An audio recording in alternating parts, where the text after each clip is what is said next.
Bonjour à toutes et à tous. Bonjour Bien bienvenue. Je suis Carmen de la Valoire, directrice du CEAPSI. Je te laisse la parole, et Aboubacry. moi je suis Aboubacry Tamboura, donc le responsable observatoire et développement du CFCI. Nous sommes ravis de vous retrouver tous ensemble pour ce webinaire et merci donc pour votre présence. Ce webinaire est consacré au dispositif Coréseau, consultation et réseau somatique porté par le Centre hospitalier de plaisir dans les Yvelines. Et ce webinaire s'inscrit dans une démarche de valorisation et de diffusion de pratiques inspirantes en psychiatrie. C'est notre deuxième webinaire autour d'un enjeu central, l'amélioration de la prise en charge des soins somatiques des personnes vivant avec des troubles psychiques afin de favoriser leur inclusion dans un parcours de soins sans rupture. Quelques informations pratiques avant de débuter. Donc, les questions et commentaires pourront être déposés dans l'espace Q&R qui est en bas de votre écran. Et à la fin de la présentation, nous aurons un moment d'échange qui est prévu à cet effet. Pour celles et ceux qui le souhaitent, une option de sous-titrage est disponible afin de faciliter la lecture des contenus des intervenants. Chacun peut l'activer de son côté selon ses besoins. C'est aussi sur l'espace en bas de l'écran. Et puis le webinaire, il est enregistré et sera diffusé sur la chaîne YouTube du CEAPSI dans une semaine à peu près. Nous avons le plaisir d'ouvrir ce webinaire avec Madame Wutina Shin, qui est chef de projet santé mentale et psychiatrie à l'Agence régionale de santé Île-de-France et qui va introduire le contexte régional et les enjeux dans lesquels s'inscrit le dispositif Coréseau. Je lui laisse maintenant la parole. À vous, Merci Wutina. beaucoup. Bonjour à toutes et tous. Je me présente effectivement Vautine Chine, chef de projet santé mentale et psychiatrie au niveau régional à l'agence, au sein de la direction de projet santé mentale et psychiatrie. Comme vous le savez sans doute, sinon j'en profite pour le dire, l'agence régionale de santé a mis la santé mentale au rang de priorité régionale pour son projet régional de santé sur la période 2023-2028.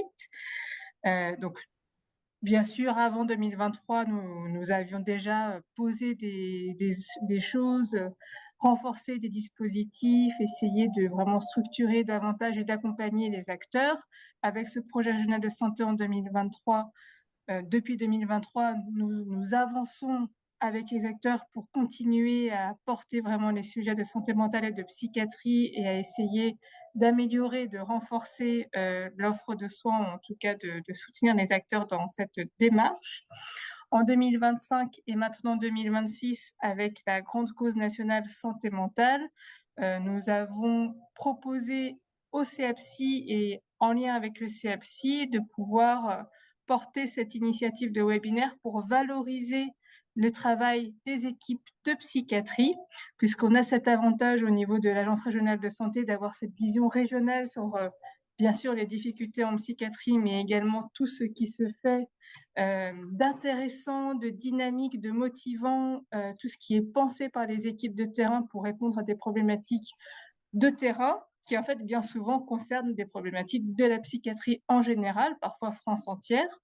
Et donc c'est le cas aujourd'hui avec la question des soins somatiques pour les patients qui sont suivis et pris en charge par des équipes de psychiatrie, puisque comme vous le savez, les personnes qui ont des troubles psychiatriques ont une espérance de vie bien moindre que la population générale, donc souvent une espérance de vie de 15 ans moindre que la population générale, et cela est dû à plusieurs choses et en partie à un moins bon suivi global sur la question de la santé globale dans la durée et avec donc des enjeux très forts de meilleure prise en compte de la question des soins somatiques et vraiment meilleure articulation entre santé mentale et santé somatique pour un meilleur suivi et donc des meilleures chances en fait pour les patients et les personnes concernées. Et donc aujourd'hui, nous vous présentons ce projet de l'équipe de plaisir qu'on remercie beaucoup d'avoir accepté de participer à ce webinaire. C'est un projet qui est porté par une équipe. Il existe d'autres projets sur la question des liens et de la prise en charge, en tout cas de la prise en compte de la santé somatique par des équipes de psychiatrie.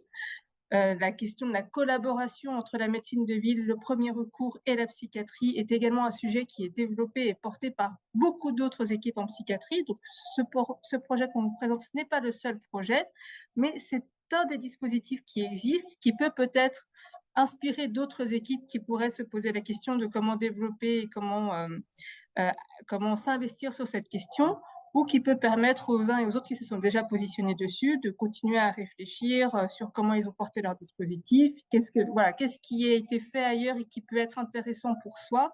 C'est vraiment l'objectif de ce webinaire, de donner à voir et de partager entre des équipes de psychiatrie et plus largement entre toutes ces personnes concernées par les questions de santé mentale dans cette communauté qu'anime le CAPSI, et donc je remercie également. Merci. Merci Madame Chine de cette présentation, cette introduction. On va laisser la parole justement à l'équipe Corézo. Ils vont pouvoir se présenter individuellement, comme ça on pourra mettre des visages sur des noms et des prénoms. Je vous laisse la parole, docteur Antoine Cassel.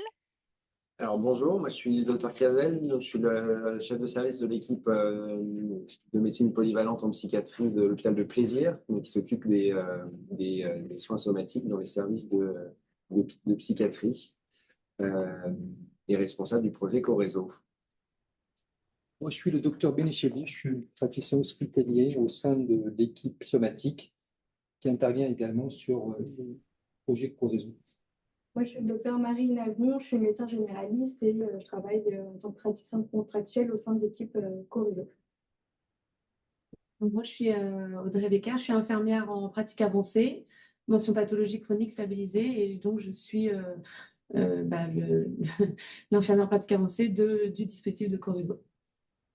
Et moi, je suis Britt Leblanc, je suis cadre supérieur de santé avec un poste partagé à la direction des soins et sur des structures ambulatoires de psychiatrie et également sur la filière autisme adulte. Et dans ce cadre-là, en fait, j'ai la responsabilité de l'encadrement du dispositif Corézo et aussi de la médecine somatique en psychiatrie. Si, on a également le plaisir d'accueillir le docteur Omnes qui va pouvoir se présenter. Cécile Omnes, psychiatre hospitalier et qui a eu le plaisir d'accompagner depuis le début de l'idée de la médecine polyvalente déjà sur l'hôpital et encore plus tous les projets portés par Antoine Cazel et son équipe et donc le dispositif Corézo qui est un pur bonheur. On pourra vous entendre tout à l'heure notamment sur le lien entre l'équipe Corézo et la psychiatrie et voir comment vous mettez en place ces collaborations. Alors, on va rentrer dans le vif du sujet. Donc, il y a déjà beaucoup de choses qui ont été dites sur la thématique de ce webinaire. Donc, on l'a nommé quand les soins somatiques en psychiatrie sont facteurs d'inclusion, parce qu'effectivement, on parle souvent du fait que les personnes qui rencontrent des problématiques psychiques sont concernées par des problèmes somatiques en parallèle, qui passent parfois sous les radars, comme le disait Madame Chine en préambule. Et donc, le dispositif Corézo est une des réponses à cet enjeu. Et donc, Corézo, on rappelle juste pour l'acronyme, pour consultation et réseau somatique. Et donc on va commencer par parler d'une des spécificités en fait du public des personnes qui vivent avec des troubles psychiques, qui est que malheureusement le fait d'être un peu surexposé à des risques de comorbidité. On va laisser le docteur Cazel nous parler des constats, de ces inégalités de santé et des formes qu'elles prennent et comment elles peuvent s'expliquer également. Docteur Cazel. Les constats, ils sont déjà un peu assez anciens maintenant. Et on les a déjà évoqués, hein, c'est des espérances de vie de patients vivant avec un trouble psychique sévère qui sont gravement diminués chez les hommes comme chez les femmes. Et puis des taux de mortalité, toutes causes confondues, qui sont beaucoup plus importants, avec le suicide qui n'est pas la première cause de mortalité chez ces patients on voit des mortalités cardiovasculaires qui peuvent dépasser le suicide. On a des maladies cardiovasculaires qui sont surreprésentées, comme l'infarctus, l'AVC et la prévalence du diabète également.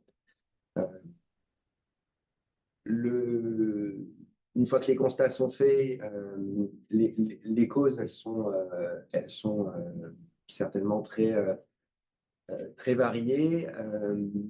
Le mode de vie est pour beaucoup, avec un tabagisme qui est beaucoup plus représenté dans la population de malades suivis pour un trouble psychique que dans la population générale, par exemple. Ce qui est constaté aussi, c'est qu'il y a un moindre recours aux soins et au suivi, avec notamment des dépistages organisés qui sont moins réalisés dans cette population. Nous, c'est des choses qu'on constatait lors de la prise en charge de patients hospitalisés pour un problème psychiatrique. Et on se rendait compte que une fois l'hospitalisation terminée, ces patients pouvaient encore avoir besoin d'un suivi et étaient parfois en difficulté pour le réaliser, notamment à cause de la démographie de médecins généralistes qui est un peu en berne. Je pense que c'est national. Hein. Et puis des patients qui arrivaient hospitalisés en psychiatrie et qui avaient déjà un parcours de soins derrière eux un peu chaotique, avec des pathologies chroniques, souvent en rupture de suivi. Et donc la question, c'était comment prendre en charge ces malades avant et après l'hospitalisation psychiatrique, et comment prendre en charge les malades qui n'ont pas besoin d'hospitalisation en psychiatrie. Il y a beaucoup de malades psychiatriques qui n'ont pas de recours à l'hospitalisation, qui sont suivis en ville, et notamment dans les CMP, d'où l'idée d'aller vers ces patients qui sont pris en charge dans les CMP et qui n'ont plus de suivi par un généraliste, soit parce qu'ils n'ont pas de généraliste, soit parce que le suivi est en rupture. Et le seul suivi qui parfois maintenu, c'est le suivi psychiatrique. Donc l'idée de cette équipe mobile, c'est de se déplacer dans les CMP pour pouvoir prendre en charge des patients qui ont un suivi psychiatrique, mais qui sont en rupture de soins sur le reste. Donc, nous, l'hôpital de Plaisir, il recouvre 5 secteurs de la psychiatrie du territoire sud d'Yvelines. Donc, c'est un territoire qui est très vaste, avec une partie très urbaine autour de Versailles, et puis des parties très rurales autour de Rambouillet et de Oudan. Chaque territoire possède son centre médico-psychologique. La démographie médicale, globalement, est faible dans beaucoup de ces zones géographiques. Et d'où l'intérêt de pouvoir pallier à ce manque le temps que les patients puissent retrouver un médecin généraliste et rentrer dans un suivi conventionnel, suivi de médecine de ville classique, plus du suivi du CMP. Donc l'idée à la base de ce dispositif, c'est d'être un peu la rustine et de pouvoir pallier à un manque sur un temps plus ou moins long. On se rend compte là, avec un peu de recul, qu'il y a certaines personnes qui sont toujours suivies après 2 ans par l'équipe Corézo. Alors, il y a des gens qui ne trouvent pas de médecin généraliste, et il y a des zones sans médecin généraliste. Et donc, on leur permet, grâce à ça, d'avoir un accès à de la médecine générale classique, même si on n'arrive pas à être leur médecin généraliste clairement, puisqu'on peut pas répondre à des besoins, par exemple, urgents, comme un cabinet de médecine générale peut le faire. Mais ça permet quand même de soulager un peu le patient dans le suivi, surtout de maladies chroniques et dans leur dépistage. On voit dans ce que vous dites les 2 facteurs, à la fois de l'offre de soins en ville, et également la question de la mobilité sur un territoire qui est vaste et qui légitime en fait, hein, ce dispositif, et l'intérêt aussi de développer un modèle de consultation qui fasse l'interface entre la psychiatrie et la médecine de ville. Carmen, je vais te laisser prendre la suite pour Merci Aboubacry, ouais, et merci pour cette merci. présentation et cette analyse, docteur Cazel. Je vais laisser la parole au docteur Benel Chebli, qui va nous présenter l'équipe, justement, les modalités d'accès au dispositif et les modalités d'intervention. Alors, l'équipe, ça a été dit, hein, donc le besoin a été ressenti en intra, et puis très vite, on s'est rendu compte qu'il fallait étendre en fait pour consultation au sein des CMP. Cette étude, actuellement, elle est composée d'un équivalent de temps plein de praticien hospitalier, ça a été dit, grande difficulté à recruter, donc on a pu avoir que 80%, ce qui est déjà énorme. On a un équivalent de temps plein d'infirmiers en pratique avancée, à l'occasion de faire sa connaissance. On a 0,5 équivalent temps plein d'assistante médico-administrative, et puis on a 20% de temps qui est consacré à l'encadrement par ma collègue à mes côtés. L'accès au dispositif. Alors, il y a une grande discussion, en fait, comment accéder, parce que, comme c'est mentionné, l'orientation par les professionnels. Ça, on a été large, parce qu'à un certain moment, on se disait, ça va être les psychiatres qui vont nous adresser les patients selon leurs besoins, et puis finalement, on a élargi. Donc, tous les professionnels peuvent nous adresser, que ce soit de l'assistante médico-technique, que ce soit les infirmières, que ce soit la psychologue. Donc, tout le monde peut nous adresser ces patients. Ces patients sont soit orientés en post-hospitalisation, ça a été dit, soit c'est des patients que on va avoir dans les CMP et dans les hôpitaux de jour du secteur qui est rattaché au centre hospitalier de Plaisir. Donc, il y a vraiment un travail qui est fait en commun avec l'équipe qui est présente sur le CMP. Quelle est la valeur ajoutée en fait de notre présence dans ce dispositif? C'est de faire un bilan de santé. En fait, c'est d'inviter les patients qui, ça a été dit, qui sont sortis en fait du circuit de suivi de soins somatiques pour pouvoir faire un bilan de santé, faire une médecine donc de dépistage, mais pas que, reprise peut-être dans certains cas donc, de suivi, et puis surtout aussi de coordonner avec la médecine de ville. Et ça aussi, je pense qu'elle aura l'occasion d'en parler, c'est une grande part du travail de notre IPA, de faire le lien avec la médecine de ville. Parce que dans le dispositif, il n'était pas dans l'ADN en fait, du projet. On ne devait pas se substituer en fait, à la médecine de ville, on devait accompagner ces patients pour pouvoir les aider à trouver un médecin généraliste. Mais vu la démographie médicale, on est obligé, dans certains cas, de continuer le suivi. Ça a été dit, ça fait 2 ans, effectivement, que certains patients continuent à les suivre. On va peut-être passer la parole justement au docteur Inalbion qui nous parlera justement des modalités d'intervention pour la prise de rendez-vous, les consultations et le suivi. Du coup, comme on l'a dit précédemment, on reçoit en consultation co-réseau donc des patients, soit à la suite d'un séjour qui a été réalisé en intra-hospitalier et donc durant lequel l'équipe somatique a identifié certaines problématiques somatiques qui nécessitaient d'être suivies également une fois sortis de l'hôpital, ou bien des patients qui sont suivis au CMP et pour qui, du coup, un des intervenants de l'équipe a estimé qu'effectivement, il avait certaines comorbidités somatiques qui nécessitaient un certain suivi et qui n'avait pas de médecin traitant pour réaliser ce suivi. Donc bon, chaque consultation est assez individualisée et adaptée en fonction du patient ou du type de consultation, mais on a essayé de réaliser pour la présentation une petite trame globalement. Donc premièrement, comment se passe la consultation? Généralement, c'est des consultations qui sont quand même assez similaires à la médecine de ville dans le déroulement. Néanmoins, on a la chance d'avoir des consultations beaucoup plus longues. C'est des consultations entre 30 minutes et 1 heure généralement, comparé à des consultations de 15-20 minutes habituellement pour ce qu'on a l'habitude de voir en ville. Donc ça, c'est un gros avantage que l'on a de notre côté. Et donc, premièrement, on a l'habitude donc de faire un point sur tout ce qui est antécédents somatiques.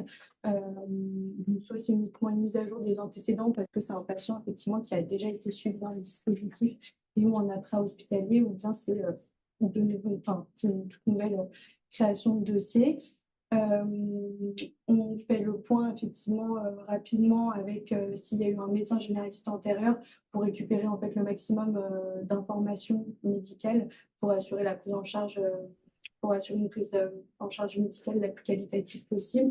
Et puis, pareil, on essaye de récupérer le maximum de compte rendu des examens qui ont été réalisés. S'il y a des consultations qui ont été réalisées auprès de spécialistes, que ce soit en ville ou en hospitalier, on essaye de récupérer tous ces comptes rendus-là pour avoir le maximum d'informations possibles. Et puis, on fait le point également avec le patient sur le motif de consultation. Est-ce qu'effectivement, c'est dans le cadre d'un suivi de quelque chose qui a été identifié en intra? Est-ce que le patient a une plainte particulière qui nécessite d'être explorée? Ou est-ce qu'on fait le point sur les comorbidités? Donc, les plus fréquentes, généralement, effectivement, c'est tout ce qui est suivi de pathologies cardiovasculaires, diabète, etc. On réalise donc un examen somatique assez général et on essaye d'avoir un électrocardiogramme au minimum annuel, car comme on l'a dit précédemment dans la présentation, c'est des patients qui ont un surrisque de pathologie cardiovasculaire. On peut être amené à réaliser des électrocardiogrammes de façon un petit peu plus rapprochée en cas de plainte du patient qui nécessite bien évidemment. Et puis, on récupère également tout ce qui est bilan sanguin. Si on n'a pas eu de réaliser récemment, on peut être amené à en prescrire un également et réaliser un suivi de ce côté-là également. Et puis, comme je disais, le fait d'avoir des consultations longues, ça permet de mettre l'accent et de faire le point aussi sur un versant qui, à mon sens, est trop souvent oublié en médecine de ville, c'est tout l'aspect prévention. Donc, les vaccinations, est-ce que le patient est à jour? Auquel cas, on peut les mettre à jour au cours de nos consultations sur l'alimentation, l'activité physique, la consommation des toxiques, le tabagisme, etc. Et puis, à l'issue de cette consultation, donc, on va être amené à proposer un plan de soins qui va être personnalisé aux patients. Bien évidemment, tout plan de soins est discuté et c'est une décision conjointe entre le patient et le praticien. Et puis, on réalisera du coup, à l'issue de cette consultation, une synthèse somatique pour soit informer donc le médecin traitant si jamais le patient en a un, pour qu'il ait toutes les informations nécessaires, et aussi par chance, du coup, on a réussi à trouver un médecin généraliste qui accepte de prendre le patient dans sa patientèle. On réalise toute la synthèse afin qu'il ait le maximum d'informations pour assurer le suivi. En dehors des consultations aussi, du coup, on a un gros travail de communication avec tous les professionnels qui interviennent dans la prise en charge du patient. Comme je disais, spécialistes, médecins généralistes, et puis tout le travail aussi de récupérer les comptes rendus, les divers examens, les comptes rendus de consultation, etc. Et on peut être amené également aussi utiliser tout ce qui est télémédecine, téléexpertise pour demande d'avis auprès de spécialistes si on le nécessite. Merci beaucoup. On voit tout ce travail de coordination qui doit prendre beaucoup de temps. Comme vous l'avez dit en introduction, c'est très précieux de prendre du temps avec le patient. On imagine aussi qu'une personne en fragilité psychique a quelquefois plus de résistance aussi à explorer justement tout le champ du somatique, parce que c'est pas évident, ça peut être aussi intrusif.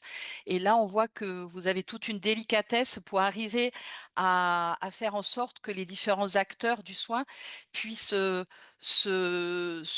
être en lien avec le patient et puis le rassurer. Et cette coordination nous semble vraiment très précieuse. Merci beaucoup pour cette présentation. Je vais passer la parole à Audrey Becker qui justement va nous parler du rôle de l'infirmière en pratique avancée, IPA, qui est vraiment un nouveau métier, c'est vraiment une nouvelle profession et qui est vraiment au cœur du dispositif du projet Corézo. Je vous laisse vous présenter, nous parler de vos missions, de toutes les compétences que vous mettez en œuvre pour ce travail et puis vos différents champs d'action en tant qu'IPA. Oui, je vous remercie. Effectivement, comme vous l'avez dit, donc je suis un acteur majeur du dispositif parce que je fais tout ce travail de coordination qui est super important. Et donc, je travaille effectivement, moi, mon objectif, c'est vraiment d'optimiser donc la qualité du parcours de santé du patient et vraiment centré autour de ses besoins et du patient. Donc l'infirmière en pratique avancée, on est diplômé d'un master en pratique avancée qui permet donc de parfaire les compétences qu'on a acquéries tout au long de notre vie professionnelle avant de reprendre les études, ce qui permet vraiment de développer une expertise pour l'accompagnement des patients. Pour également soutenir les équipes dans leur travail et dans leur accompagnement et travailler en collaboration justement pour mieux connaître les patients parce que Souvent, quand on intervient en CMP, les patients sont connus depuis de nombreuses années par les équipes, donc leur expertise sur le patient est vraiment très importante pour démarrer une prise en charge somatique. On en reparlera tout à l'heure des freins, mais effectivement, souvent ce travail de collaboration est vraiment nécessaire pour la prise en charge. En termes de compétences, effectivement, de recherche pratique basée sur les données probantes, hors des consultations que j'effectue en CMP, je participe également à des projets de recherche pour améliorer la prise en soin des patients et je participe à la mise en œuvre de projets d'éducation à la santé, donc avec différents ETP, dont on reparlera également ultérieurement. Et il se trouve que de temps en temps, on a des situations qui sont assez complexes et on essaye toujours d'en discuter en collégialité avec tous les professionnels qui gravitent autour du patient afin de l'orienter et de prendre les meilleures décisions à lui proposer, en tout cas pas prendre, mais de lui proposer les meilleures décisions vers lesquelles on pourrait l'orienter. Donc, moi, ma spécialité, c'est les pathologies chroniques stabilisées, pour lesquelles donc, il y a effectivement une série de pathologies pour lesquelles j'ai la possibilité d'intervenir. Donc, en cardiologie, il y a toutes les cardiopathies, les maladies coronaires. En diabétologie, donc, c'est les diabètes de type 1 et 2. En pneumologie, l'insuffisance respiratoire chronique. Au niveau vasculaire, il y a toutes les artériopathies chroniques, excusez-moi. Et en neurologie, il y a donc les AVC, les maladies d'Alzheimer et toutes les autres démences, épilepsie et Parkinson. Donc, c'est un champ qui est assez vaste. Moi, je ne suis pas spécialisée dans tout. En fonction de ce qu'on rencontre, on avise. Encore une fois, il y a toutes ces discussions autour de la prise en soin du patient.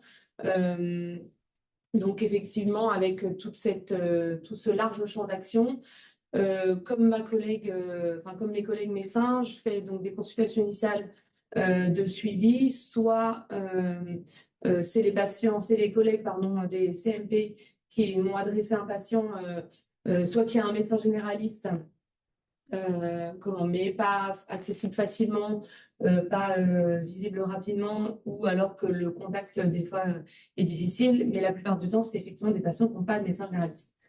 Et ensuite, moi, j'oriente soit vers la médecine de ville des spécialistes, soit vers une consultation médecin co-réseau.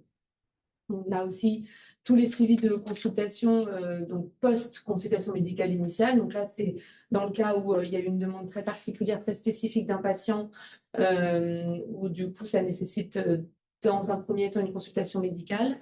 Que mon collègue ou ma collègue va voir. Et puis ensuite, moi, j'essaie d'organiser et de voir avec le patient ce dont il a besoin dans le parcours, à la suite des prescriptions d'examen, que ce soit de l'imagerie, de la biologie ou d'aller vers les spécialistes.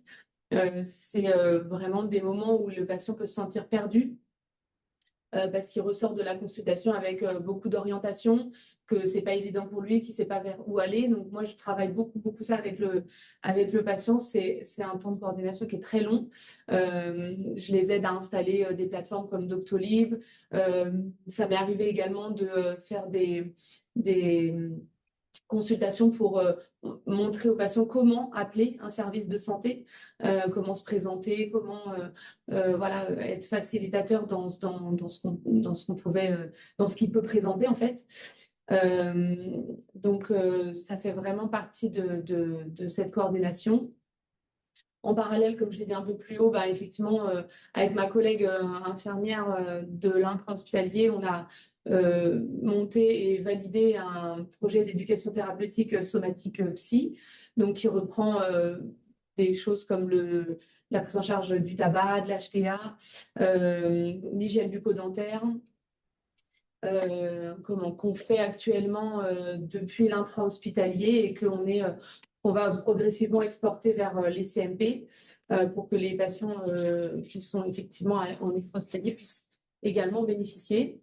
Ça m'arrive aussi de faire des co-consultations avec les collègues des équipes psychiatriques, toujours dans cette histoire de collaboration et de connaître au mieux le patient. Ça peut leur faire peur. On se rend compte que Les patients, des fois, peuvent être dans le refus de soins, pas de manière catégorique, mais plus parce qu'il y a une méconnaissance de ce qui va se passer derrière. Ils appréhendent ce qu'on pourrait découvrir au niveau de leur santé. Et donc, pour moi, de faire cette co-consultation, ça permet de voir comment les collègues appréhendent le patient, communiquent avec lui, qu'est-ce qui effectivement est un frein pour lui exactement. Donc, ça m'arrive de temps en temps de faire ce genre de consultation. L'avis sur la situation clinique, ça m'arrive aussi, mais d'un point de vue externe. Donc, des fois, j'ai des collègues qui m'appellent des CMP pour me dire le patient est suivi en ville, mais il y a eu telle prescription ou telle chose, qu'est-ce qu'on peut faire pour lui, comment on peut l'accompagner. Donc, si la situation ne nécessite pas forcément une intervention de ma part, je vais je vais guider l'équipe et ils vont l'accompagner. Si la situation semble plus complexe, je vais peut-être proposer une consultation avec le patient, lui demander quels sont ses besoins, ce dont il a besoin pour l'aider et voir réorganiser. Et je me reprends contact en général avec le médecin généraliste derrière par un courrier de synthèse pour lui expliquer ce qu'on a fait et comment on a accompagné le patient. Il y a effectivement la mise en place d'une consultation annuelle qui est au CMP et à l'HDJ dans les hôpitaux de jour, du coup, parce que ça nous permet d'avoir une visibilité sur tout ce qui est prévention chez les patients qui vers 40-45 ans, qui peuvent ne pas forcément avoir de suivi régulier chez un médecin généraliste. Voilà, nous, on peut faire la prévention BPCO, faire la prévention sur les vaccinations, sur tous les dépistages proposés. Donc, c'est plutôt ça va dans le courant du bilan de prévention. Donc, c'est assez complet. Ça représente beaucoup de temps, beaucoup de choses. Voilà, globalement, les patients sont assez satisfaits de cette prise en charge. Merci beaucoup, Merci. Madame Becker. Alors, c'est vraiment très précieux. Ils peuvent être satisfaits, peuvent être très, très satisfaits. Parce que avoir une équipe comme ça qui prend soin d'eux d'une manière globale, et comme vous l'avez dit, dans votre présentation, moi, j'ai pensé à vraiment tout l'axe de la prévention, de la coordination. C'est aussi de l'éducation à la santé parce que vous permettez aussi aux patients d'arriver à avoir une routine au final dans ses soins, de prendre soin. J'imagine aussi dans son quotidien, vous avez parlé aussi de l'activité physique, de toute la dimension justement vie quotidienne, qui fait que moi, ça me fait vraiment penser à l'éducation thérapeutique, à toute la dimension de l'accompagnement au rétablissement, qui passe bien sûr par la santé mentale, mais aussi par tout cet entretien des soins somatiques et de sa vie quotidienne. Donc vraiment bravo pour cette présentation qui était très concrète et très précise. Je vais passer la parole maintenant à Aboubakri. On va parler voilà, d'un autre sujet, enfin, un autre angle qui est un des impacts concrets du modèle, c'est que les consultations débouchent assez souvent sur de nouveaux diagnostics. Donc nous avons quelques données d'activité du dispositif Corézo sur 2 ans et Dr Benechebli, est-ce que vous pouvez nous parler de ces résultats et des constats que vous en tirez?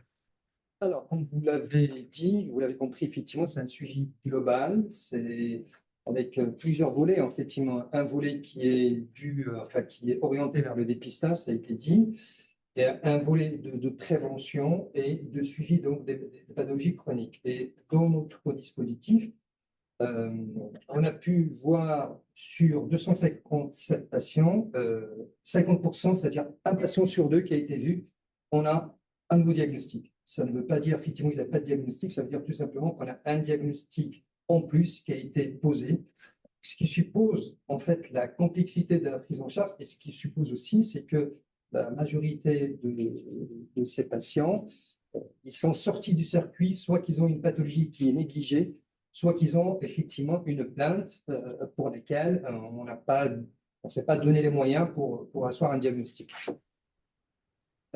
Sur ces 257 patients, on a 157 patients qui n'avaient pas de médecin traitant et 106 patients, ils étaient en rupture de suivi. les Ouais. 103 patients avaient au moins une pathologie chronique en rupture du suivi. C'est ce qu'on se disait. Parmi les diagnostics qui ont été posés au cours de ce suivi, on a un diagnostic de cancer du poumon qui a été pris en charge par nos collègues pneumologues pour une prise en charge spécialisée, et un cancer ORL également orienté vers le centre hospitalier de Versailles.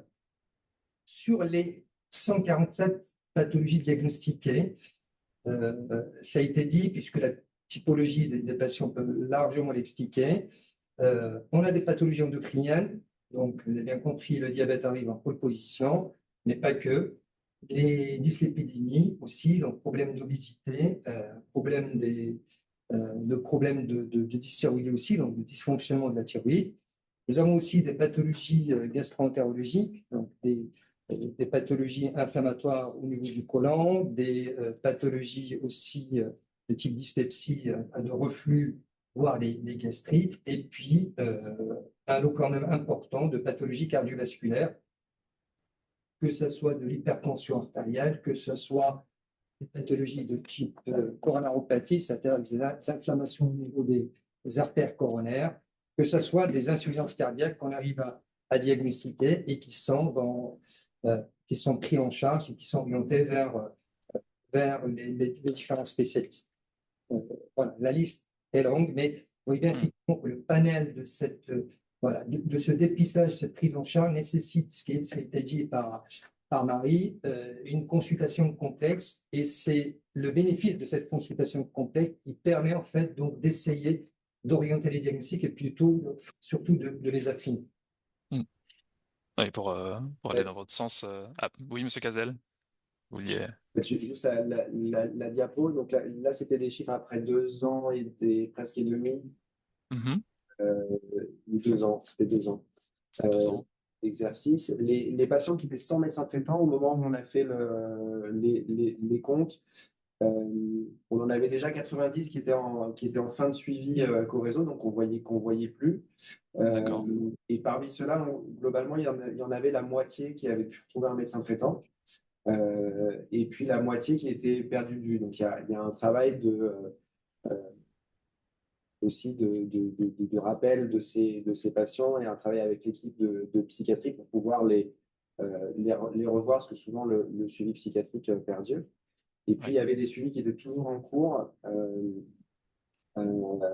avec quand même une cinquantaine de patients qui étaient encore suivis, non pas parce qu'on venait de commencer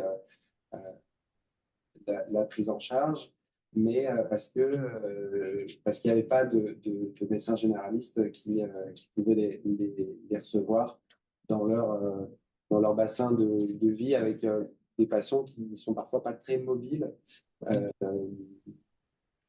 et puis des bassins de vie qui font que en transport en commun, tout peut vite être compliqué.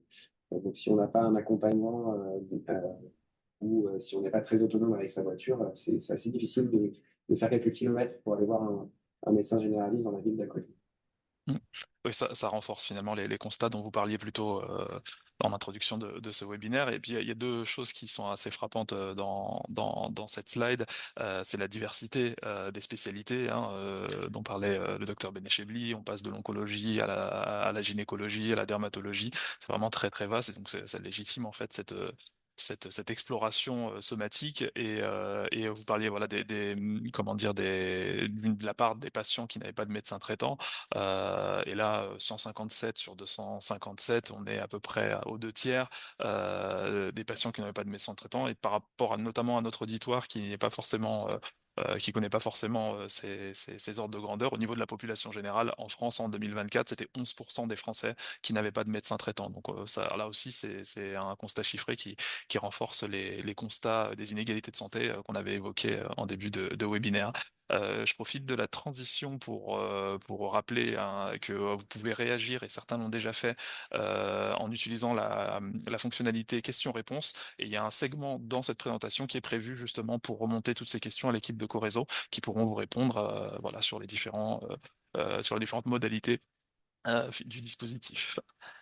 Donc, on passe Justement, à sur Oui. le chiffre que vous évoquiez de 11% de patients sans médecin traitant, Oui. Nous, ce qu'on constate, c'est que, en fait, il y a des gens qui ont un médecin traitant déclaré, mais qui le voient plus, ou que c'était un médecin traitant déclaré dans une vie précédente, dans un autre lieu, et à la faveur d'un déménagement, bah, on n'a plus de médecin, mais pour la sécurité sociale, il y a toujours un médecin traitant d'inscrit. C'est vrai que je pense que c'est assez sous-estimé. Et puis, nous, on voit des patients qui ont un médecin traitant, mais qui ont pas de suivi. C'est vrai qu'on a une démarche en tant que patient d'aller voir un médecin quand il y a un problème. Oui. C'est vrai que il y a peu de gens autour de moi qui vont consulter un médecin quand ça va bien et pour faire de la prévention. Et donc, nous, on voit beaucoup de gens qui ne voyaient pas l'intérêt d'aller voir leur généraliste parce que leur pathologie principale est psychiatrique et qu'ils ont un médecin spécialiste de la psychiatrie pour leur suivi. Et donc, il y a aussi cette population-là de patients qui ont un médecin traitant, mais qui, qui ne vont pas le voir. On va le consulter, effectivement. Euh, Alors, docteur Benechebli, je vous laisse peut-être la parole. Alors, je ne sais pas si c'était le Oui, docteur Cazel qui doit intervenir pour ce qui est des dépistages et de la vaccination dans le cadre du suivi Corézo. oui, alors voilà, donc en fait, sur le volet, encore une fois, donc de dépistage et de prévention, je vous ai dit effectivement qu'il y a deux volets, enfin, deux principaux volets, en fait. C'est le premier, c'est un volet de prendre en charge des pathologies chroniques, de les diagnostiquer, et puis un autre volet de dépistage qui est quasiment systématique dans notre démarche, ça a été dit. Et dans cette démarche, quelques chiffres à vous donner. Nous avons dépisté des infections sexuellement transmissibles chez 116 patients. Nous avons découvert une hépatite B chronique active, donc qui devait être prise en charge par des hépatologues encore une fois, sur le CHV. Nous avons une syphilis primaire qui a été traitée aussi. Dans le cadre du dépistage du cancer colorectal, nous avons fait 16 demandes pour 126 pour les patients qui sont éligibles, c'est-à-dire les patients au-delà de 50 ans. On a essuyé 4 refus, 2 positifs et 10 négatifs, en sachant que quand on trouve un résultat positif, les patients sont obligatoirement orientés vers un gastro-entérologue pour réaliser une coloscopie. Dans le cadre du dépistage des cancers gynécologiques, nous avons, avant Corézo, on avait à peu près une trentaine de patients qui étaient dépistés. Depuis la mise en place du dispositif, on a augmenté ce chiffre-là pratiquement de 40%, puisqu'on est passé de 30 à 80 dépistages sur les 100 femmes que nous avons pris en charge. Dans le cadre du dépistage de la bronchite chronique post-tabagique, on a une patientèle, entre guillemets, voilà, qui consomme beaucoup de tabac. Et sur les 29 patients, nous avons diagnostiqué 2 bronchites chroniques obstructives pour lesquelles une prise en charge spécialisée a été indiquée avec une orientation vers le pneumologue. Nous avons aussi réalisé, ça a été dit par Larry, des vaccinations. Nous avons réalisé 44 vaccins qui étaient réalisés pour 38 patients. Soit c'est des reprises de vaccination, de DTP, soit des vaccinations qui étaient indiquées. Je rappelle que dans les dernières recommandations, il y a des vaccins qui sont devenus indispensables pour les patients qui sont fragiles, qui sont tabagiques chroniques, que ce soit le pneumocoque, que ce soit le VRS. Et c'est dans cette démarche-là que nous avons réalisé ces vaccinations. Oui, merci beaucoup. L'idée, c'était de passer la parole au docteur Benechebli, qui va pouvoir nous parler un petit peu concrètement comment ça se passe dans ce suivi Corézo. Il y a certainement des choses formidables Alors, qui se passent, Carmen, mais je crois que c'est une erreur d'intervenant. C'est le docteur Inalbon et Madame Becker qui interviennent sur cette ah, slide-là. Oui. d'accord. Désolé, désolé. Désolée, je suis allée trop vite. Mhm. Donc effectivement, le docteur Inalbon et Audrey Becker qui vont nous parler justement un petit peu de toute la dimension aussi quotidienne de ce suivi Corézo, avec bien sûr des réussites, l'exploration de certaines habitudes au quotidien, comme j'en parlais tout à l'heure, mais il y a aussi certainement des freins. Et donc ça, c'est très important aussi de les présenter, de nous dire aussi, de nous partager un peu concrètement comment vous faites aussi pour vous sortir aussi de certaines difficultés, de certaines résistances aussi de cet accompagnement. Donc, je vous laisse la parole à toutes les deux. Merci beaucoup. Oui, effectivement, ben, j'en parlais tout à l'heure rapidement, mais donc il y a des freins personnels qui incombent aux patients. De manière très générale, effectivement, la gestion de son organisation. Donc, on a quand même des patients qui ont des activités professionnelles hors des suivis CMP, enfin, une fois qu'ils sont sortis de l'hôpital. Hein. Donc, ces patients-là, c'est des patients pour qui c'est difficile de d'aller voir un médecin généraliste en ville quand ils en ont un, parce que ça participe aussi hein, à ce genre de frein. Ils ont du mal à s'organiser aussi pour certains. C'est pas évident de hiérarchiser des prises en charge ou de hiérarchiser des soins. Des fois, ils n'en voient pas l'intérêt aussi. Il y a certains patients qui mettent en avant le fait que c'est pas grave, c'est juste une toux, ça va passer, ou voilà, des choses qui ne leur semblent pas importantes. Donc ça fait partie des sujets de discussion que je peux avoir moi avec le patient pour essayer voilà, de remettre de l'intention dans le soin et de redonner un peu le côté facilitateur de la prise de rendez-vous. Le docteur Cazin en a parlé tout à l'heure, mais bah oui, la mobilité vers les lieux de soins, c'est aussi un frein pour les patients. Le territoire n'est pas toujours bien doté pour aller d'une grande ville à une autre. Donc, on sait très bien que c'est facile d'aller sur Paris, mais c'est très difficile d'être en périphérie. Et les patients, c'est quelque chose qui leur coûte. Donc, parfois, de poser aussi ce frein-là avec les patients. Ça permet peut-être de faire intervenir les collègues de l'HDJ quand ils sont suivis en HDJ pour peut-être éventuellement un accompagnement, peut-être de solliciter famille ou proches quand le rendez-vous est vraiment impératif, quelque chose qu'on ne peut pas rater. Moi, j'aide aussi beaucoup les patients sur la connaissance du réseau de bus et de trains autour de nous. Donc, je leur montre comment fonctionne ce genre des fois, juste le Google Maps hein, sur les portables, des fois, c'est pas inné quoi, pour tout le monde. Donc, ça révèle aussi toute la difficulté globale que tout ce qui paraît facile d'accès pour la population générale l'est peut-être moins pour ces patients-là. On ne l'a pas vraiment noté dans les freins, mais il y a aussi des patients qui sont illettrés et qui ont du coup des difficultés une fois qu'ils ont les orientations de soins à savoir vers qui aller parce que c'est difficile, ils ne peuvent pas en fait lire une ordonnance. Donc on a des patients qu'on a revus plusieurs fois en ne comprenant pas pourquoi ça n'avait pas pu, il n'y a pas eu de prise de rendez-vous. Puis finalement, il a fallu mettre en place des pictogrammes de couleurs avec des formes spécifiques pour leur dire, voilà, ça c'est l'ordonnance pour aller au laboratoire, ça c'est l'ordonnance pour aller voir le spécialiste des poumons, pour aller voir, voilà. Et bon, il y en a peu, mais il y en a quand même, et c'est important aussi qu'on puisse poser la question parce que les patients ne le disent pas d'eux-mêmes, quoi. Voilà. Et on a dans les freins des patients qui refusent le suivi, donc j'en ai un petit peu parlé tout à l'heure. Souvent, c'est par méconnaissance de manière générale. Souvent, c'est aussi parce que ils ont peur de ce qu'on va leur annoncer, qu'on leur découvre des choses.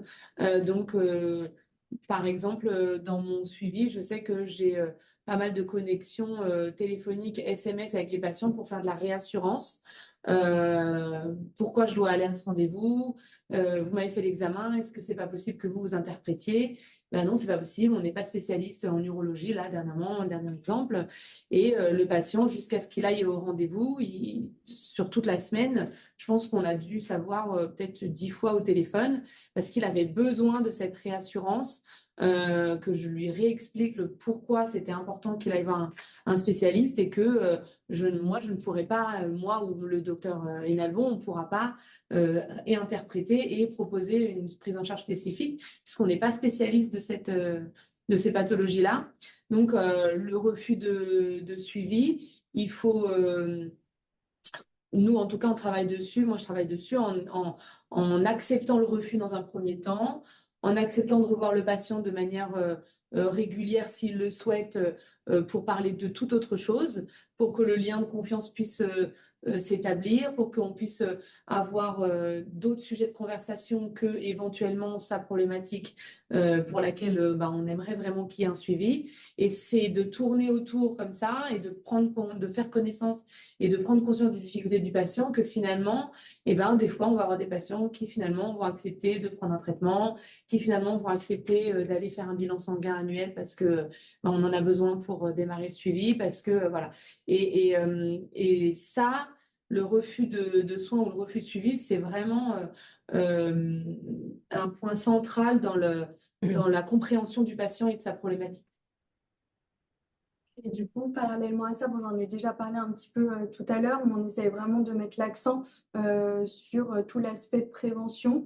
Donc, faire le point d'une part sur l'activité physique, qu'est-ce qu'il en est actuellement. On a de plus en plus des maisons de sport santé qui se développent avec la possibilité d'orienter les patients vers de l'APA, de l'activité physique adaptée.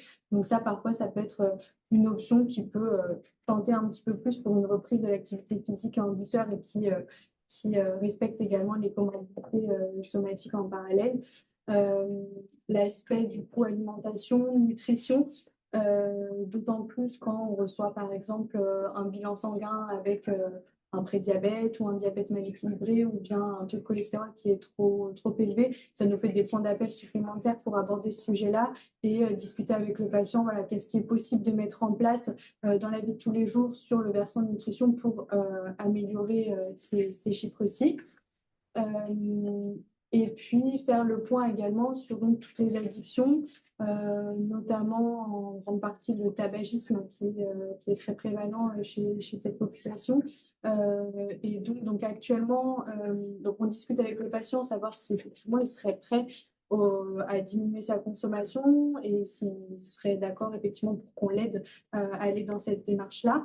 Donc actuellement, on peut réaliser des consultations d'aide au sevrage tabagique et comme l'a évoqué Madame Becker un petit peu plus tôt dans la présentation, on est en train, on a un projet également de réaliser des ETP également en extra, donc notamment par exemple sur le tabac. Merci beaucoup. Là, on voit combien vous avez tout un travail d'adaptabilité, vous êtes très disponible, vous prenez le temps, vous avez une évaluation sur du long cours qui permet ensuite d'avoir une vision, de donner aussi la parole aux personnes, puisque vous le disiez que quelquefois la personne ne l'exprime pas. Vous avez aussi parlé de l'illettrisme et je pense aussi aux difficultés qu'ont beaucoup de personnes aussi sur le numérique. Donc là, vous êtes aussi facilitatrice pour leur permettre d'accéder aussi à certains soins, à certains modèles. Si elles ne vous avaient pas, ça serait compliqué pour elles d'accéder à certains services, j'imagine. Et puis aussi avec toute la dimension que vous aviez présentée, docteur Albon, sur la connexion aussi au réseau, puisque en parlant de l'activité physique, en orientant les personnes, alors peut-être que vous faites au départ un travail en interne, mais ensuite, après, vous les connectez à des services pour traiter leurs problématiques d'addiction. On voit combien c'est très large et vraiment, c'est une coordination. C'est un service qui est vraiment inclus dans la ville, au final, et discret, mais qui prend de l'espace déjà auprès du quotidien du patient et aussi dans l'espace commun. Et ça, je trouve ça formidable. Donc, merci beaucoup. Donc on va passer à la slide suivante et on change d'intervenante. Dans cette partie, donc j'accueille effectivement Madame Leblanc. On parle de santé somatique comme une culture qui nécessite en fait parfois même certains apprentissages, développer un langage commun. Madame Leblanc, voilà, je vous donne la parole pour nous expliquer un peu les enjeux d'acculturation qui, on va le voir, sont pas les mêmes selon le profil des parties prenantes.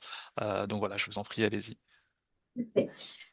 Donc cette diapositive permet de représenter vraiment les 3 échelles d'acculturation à la santé somatique. Donc elles s'articulent, comme vous le voyez, entre elles et permettent d'agir de manière complémentaire, c'est-à-dire du patient jusqu'à la médecine de ville.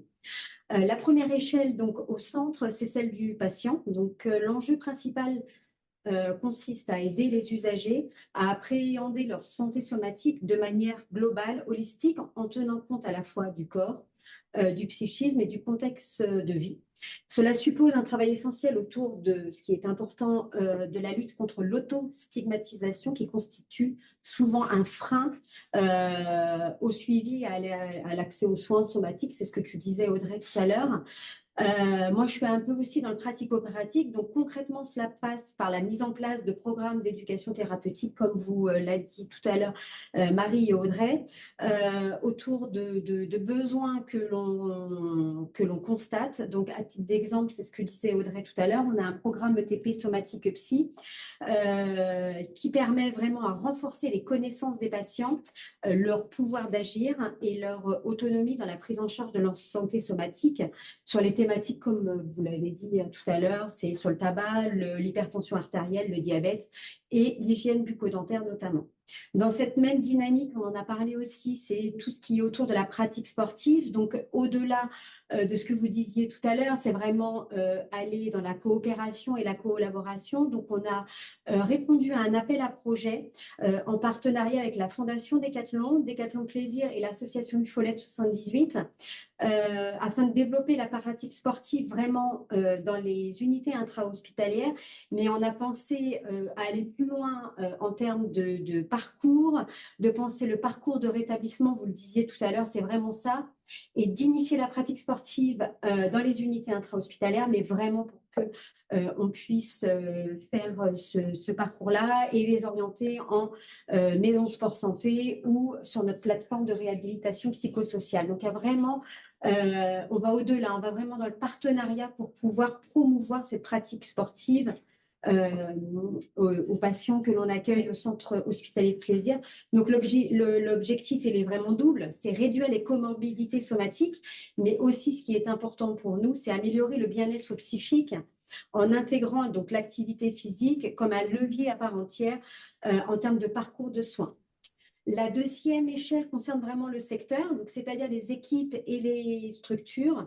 Donc, elle repose, c'est ce que l'on disait tout à l'heure, sur le décloisonnement vraiment interdisciplinaire entre santé mentale et santé somatique, ainsi que sur le développement d'outils pédagogiques qui permettent vraiment la montée en compétences des professionnels. Donc, dans ce cadre-là et au sein du programme d'amélioration de la qualité et de la sécurité des soins, avec et grâce au dispositif Corézo, on a mis en place sur un centre médico-psychologique pilote un auto-questionnaire à destination des patients suivis en ambulatoire de psychiatrie. Cet outil permet vraiment de repérer, donc du coup le patient est vraiment dans ce pouvoir d'agir, de repérer d'éventuelles pathologies somatiques et vise surtout à réinscrire le patient dans un parcours de soins somatiques avec l'identification d'un médecin traitant, le repérage de pathologies chroniques, habitudes de vie et pratiques sportives. Grâce au dispositif et à l'application de la médecine somatique sur les unités intra-hospitalières, on développe également des projets de recherche médicale et paramédicaux, qui nous permettent vraiment d'innover dans nos pratiques professionnelles et d'améliorer vraiment en continu les soins proposés aux patients. Pour exemple, le docteur Cazel a reçu le premier prix du poster qui se nomme BPCO qui s'ignore en 2024 au congrès de l'Association nationale des soins de psychiatrie, des soins somatiques en psychiatrie. Et notre équipe paramédicale, Sabrina qui n'est pas là, mais avec Audrey, qui ont reçu le premier prix coup de cœur l'an dernier au même congrès. Et enfin, la troisième échelle est celle de la médecine de ville. Donc, l'objectif, c'est vraiment de réduire la stigmatisation des personnes souffrant de troubles psychiques auprès de professionnels de santé de premier recours. Cela passe par vraiment une sensibilisation aux spécificités des personnes concernées et notamment en termes de temporalité, d'adhésion aux soins et de difficulté de mise en action. Ça passe concrètement vraiment à développer le partenariat, le réseau qui est pour moi essentiel. Je vous donne à titre d'exemple, nous portons actuellement un projet qui est en cours avec Serre Diabète Île-de-France autour de la réalisation d'une vidéo pédagogique destinée aux professionnels de santé de ville afin de contribuer à la déstigmatisation des troubles psychiques. Donc, en conclusion de cette diapositive, ces trois échelles sont indissociables et complémentaires. C'est bien leur articulation qui permettent vraiment une amélioration durable de l'accès aux soins somatiques et de la qualité de leur prise en soin pour les personnes concernées. Merci pour cette présentation très, très complète, exhaustive et félicitations pour les premiers prix. Je savais pas pour pour toute l'équipe. Donc effectivement, ouais, ces trois échelles d'acculturation sont assez importantes et ça montre les besoins aussi différenciés en fait de ces acteurs. Vous le disiez, donc transmettre aux patients voilà, des réflexes de suivi de leur santé au sens large, des outils pour le secteur et un gros enjeu de déstigmatisation, notamment pour la médecine de ville. Voilà, donc ça montre en fait toute la pertinence, je pense, du dispositif Corézo dans ce travail d'acculturation. Alors, on va passer à une autre étape de cette intervention, de ce webinaire, qui est un témoignage, parce que c'est aussi important d'avoir le point de vue des partenaires au quotidien du dispositif. Et comme je vous le disais tout à l'heure en introduction, on a le plaisir d'avoir le docteur Omnes qui va pouvoir voilà, nous parler de cette collaboration avec le dispositif Corézo. Allez-y. Merci beaucoup. Donc oui, effectivement, moi je suis très très contente de pouvoir participer au témoignage de cette expérience qui est vraiment tout à fait au profit des patients et des psychiatres et des soignants en psychiatrie. Premièrement parce que pas uniquement parce que j'ai vieilli, mais vous le savez, les psychiatres se spécialisant en psychiatrie, la base de médecine que nous avons appris pendant nos études s'éloigne progressivement pour devenir plus pertinent dans notre champ de compétences et de spécialités. Mais du coup, effectivement, on perd quelques réflexes et puis on n'est pas mis à jour comme il le faut dans cette spécialité de médecine générale qui est quand même très complète et très complexe maintenant. Donc, de pouvoir effectivement appuyer notre champ de compétences avec une équipe dédiée sur la base de médecine générale, c'est quand même effectivement extrêmement confortable à notre niveau et dans une prise en charge globale du patient qui est indispensable. Deuxièmement, dans le contexte que vous connaissez, hein, où effectivement, malgré les recommandations qu'on a pu écrire il y a, je ne sais plus si c'est 10 ans, 15 ans, sur la collaboration entre médecins généralistes et psychiatrie et psychiatres, je ne suis pas sûre qu'on ait fait tant de progrès que ça, malgré tout sur le terrain, dans un contexte où de plus en plus nous sommes les uns et les autres sous l'eau. Donc, voilà, compliqué effectivement de trouver le temps de se réunir, de collaborer, de travailler sur un territoire. Et même quand on y était arrivé pendant de très longues années, on voit bien aujourd'hui que nos temps communs de réflexion et de partage se réduisent quand même effectivement de façon extrêmement conséquente. Donc là aussi, le contexte fait que de pouvoir bénéficier de ce type d'expérience et de compétences est d'autant plus utile en ce moment. Troisièmement, par rapport aux patients, il n'y a pas photo.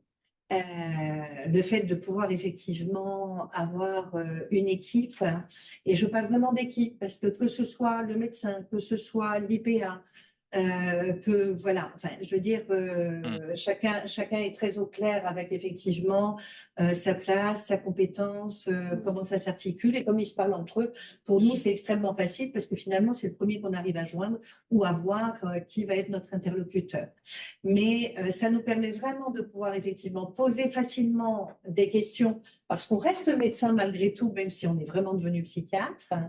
Ça nous permet d'avoir des réponses à nos questions qui sont quand même extrêmement facilitantes pour pouvoir nous penser la suite de la prise en charge.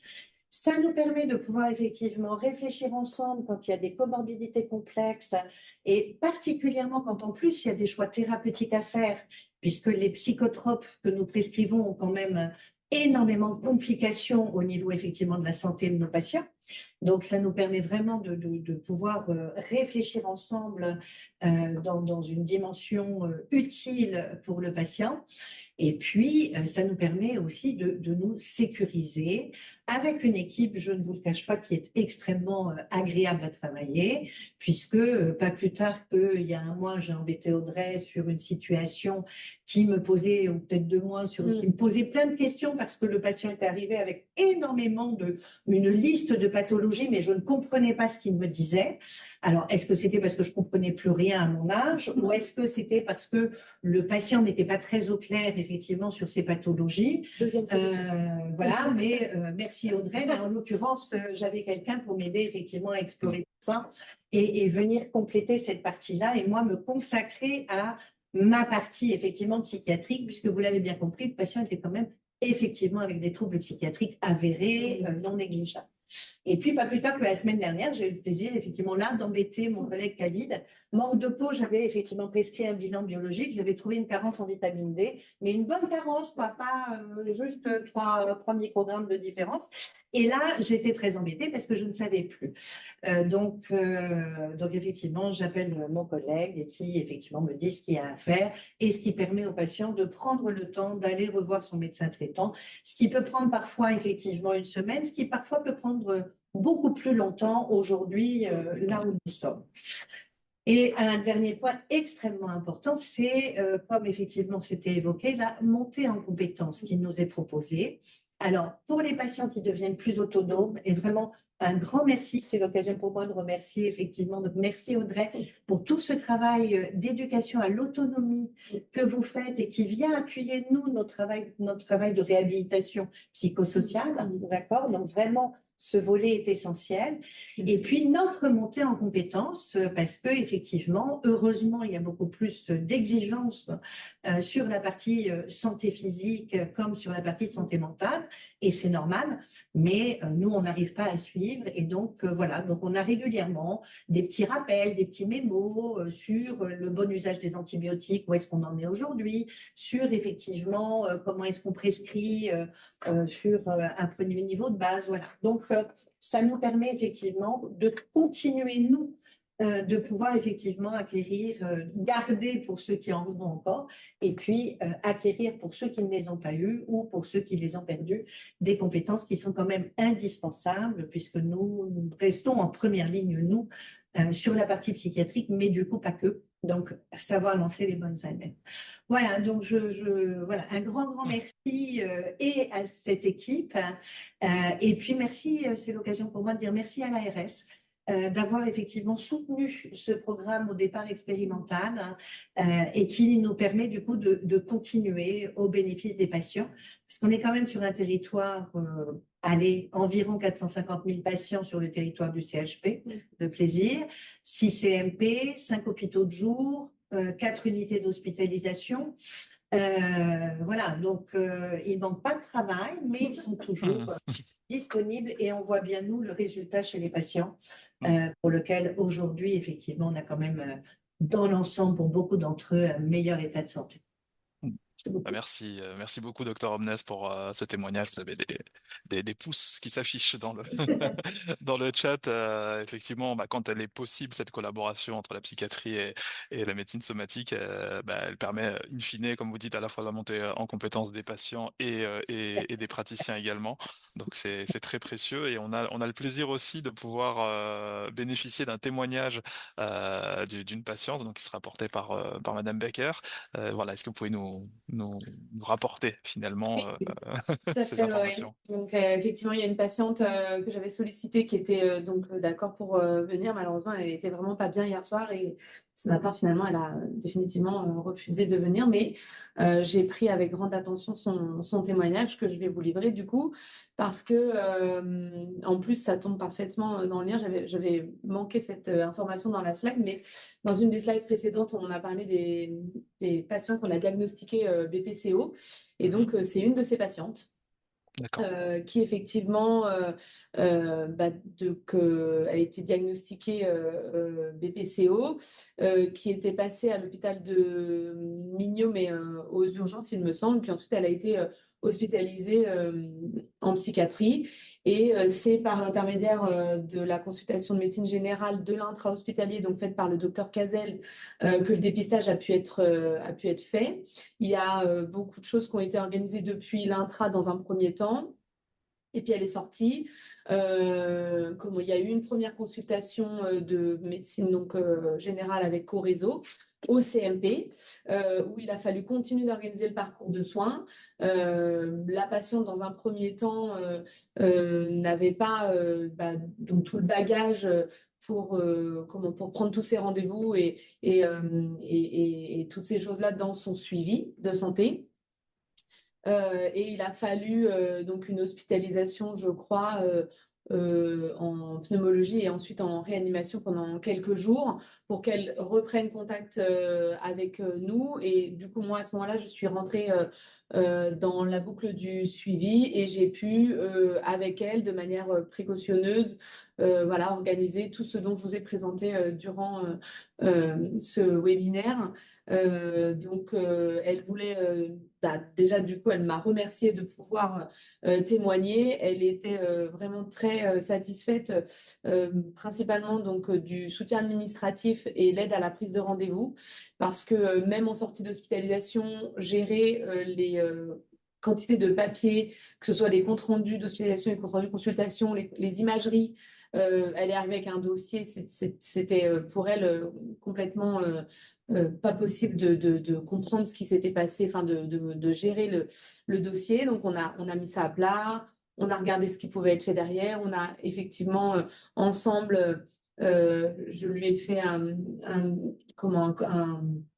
un papier avec ses référents en pneumologie, les gens qu'elle allait devoir voir, les lieux où elle allait pouvoir aller, donc les centres d'imagerie et les et les laboratoires là, juste autour de chez elle en périphérie, ce qui du coup a soutenu sa démarche et savoir avec les numéros de téléphone, les adresses, où est-ce qu'elle pouvait aller et comment c'était facile de prendre un rendez-vous. Donc tout ça, ça fait partie de la coordination. J'ai également régulièrement pris contact avec le pneumologue comme hier soir, par exemple, j'avais la patiente au téléphone et je sentais qu'au niveau respiratoire, c'était pas euh, agréable pour elle. Donc moi, dans ces cas-là, je reprends contact avec le pneumologue en demandant quand est-ce qu'elle est la prochaine consultation. Est-ce qu'il y a des possibilités de voir des consultations en urgence parce que la patiente, là, ne se sent pas mieux et les traitements ne sont pas suffisamment efficaces. La pneumologue de l'hôpital de Mignot, du coup, effectivement, est assez réactive. En tout cas, le secrétaire est assez réactif, me pose des questions et par ce biais-là, on arrive à avoir un rendez-vous un peu plus tôt. J'en informe la dame, je lui donne les possibilités de rendez-vous et puis ensuite, elle prend le relais. Donc, grosse coordination de ce côté-là.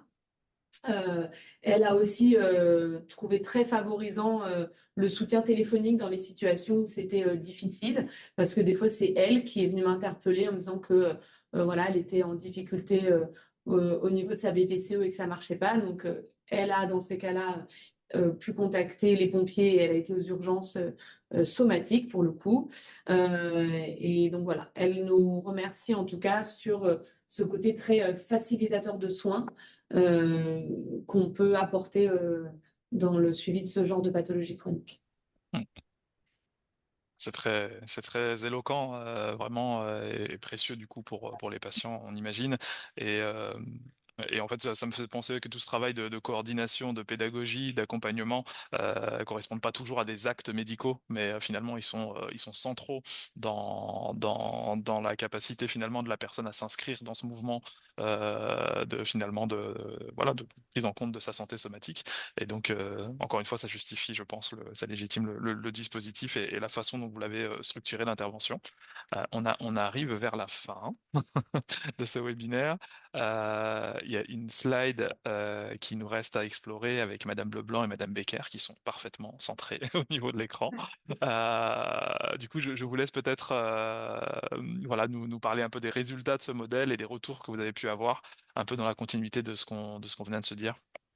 Tout à fait. Donc, on voulait évaluer le dispositif Corézo. Donc, on a envoyé, on a donné à tous les patients suivis sur le dispositif un questionnaire de satisfaction pour améliorer nos pratiques s'il y avait besoin. Et je crois qu'on a fait plus de 120 questionnaires. Et donc, comme vous pouvez le voir, on a 4,83 sur 5 de satisfaction. Donc, c'est vraiment des retours excellents. Ce que Excellent.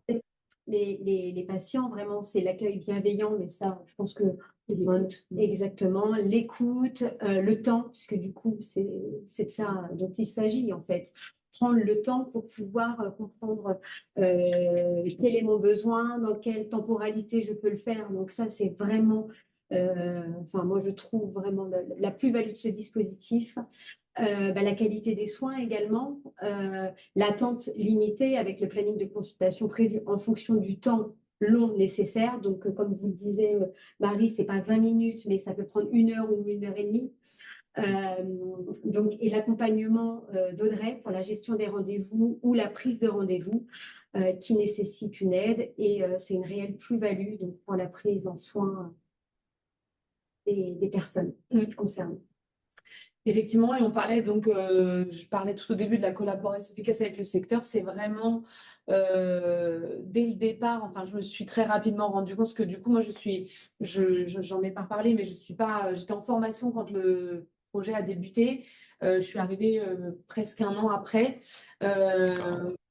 Ouais, je ne l'avais pas reprécisé. Donc, il y avait déjà eu des choses qui avaient démarré en termes de prise en charge, etc. Et moi, très rapidement, pour essayer d'être un peu plus dans les CMP et d'être un peu plus présente et d'être un peu voilà, visible, on va dire, je me suis très rapidement rendu compte que c'était très, très important de créer ce lien avec les équipes et avec le secteur, que ce soit dans les CMP ou que ce soit voilà, le réseau autour. Le GHT nous permet d'avoir aussi ce lien pour les patients et c'est vraiment hyper important pour moi d'avoir toujours ce feedback. Des fois, je sais pas comment aborder le sujet avec un patient et je parlais tout à l'heure des consultations. Ça fait partie vraiment de la collaboration avec les secteurs de psychiatrie. Moi, je remercie très régulièrement mes collègues des équipes des CMP parce que voilà, ils sont vraiment un pilier essentiel dans la continuité de notre prise en charge, vraiment. Les limites, effectivement, hein, on en a déjà parlé, mais le désert médical, c'est pas, voilà, c'est pas facile. Après, comment on s'adapte quand même beaucoup, comme le disait le docteur Cazel, même si on était parti sur une prise en charge annuelle environ pour les patients, on les met pas dehors au bout d'1 an et 1 jour. C'est très important pour nous de continuer à valoriser ce qu'on a construit. Donc, autant que faire se peut, on les accompagne. Maintenant, tout ce temps long, il a quand même un bénéfice parce que, enfin, il a un bénéfice, je veux dire, mais il y a des patients que je finis là. Donc moi, ça fait 1 an que je suis revenue sur l'unité. Et au bout d'1 an, je commence à avoir des patients qui reviennent de moins en moins vers moi parce que justement, l'autonomisation commence à vraiment porter ses fruits. C'est pas je commence à voir justement les bienfaits de les aider à avoir géré quelques applications de prise de rendez-vous, les avoir soutenus dans toutes ces choses-là.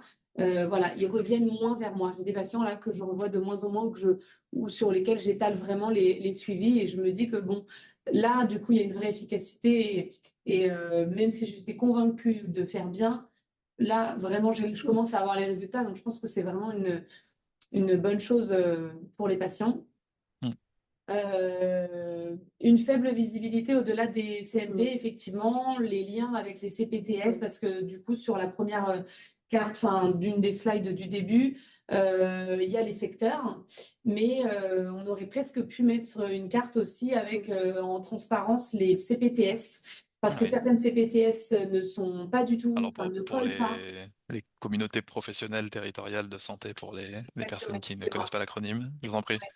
Ne colle pas avec nos secteurs de psychiatrie. Donc, il y a certains secteurs où il y a 2 CPTS, ou Oui, une CPTS est sur 2 secteurs de psychiatrie. Donc, enfin, il y a des mélanges comme ça qui sont pas toujours, qui sont pas les toujours cartes ne se superposent pas forcément. pas Oui, vraiment, donc d'accord. voilà. Mais on est dans la volonté de faire du lien avec les CPTS. L'hôpital de Plaisir a organisé il n'y a pas longtemps une réunion, une rencontre justement avec ces professionnels et les responsables de ces communautés territoriales parce que justement l'idée c'est vraiment de continuer à aller vers et de faciliter la prise en charge des patients, que ce soit que sur un versant psychiatrique ou que ce soit justement nous somato-psychiatriques où on aime bien dire qu'on a pour certains patients un peu cadré le soin, saucissonné le patient et il est voilà livrable sur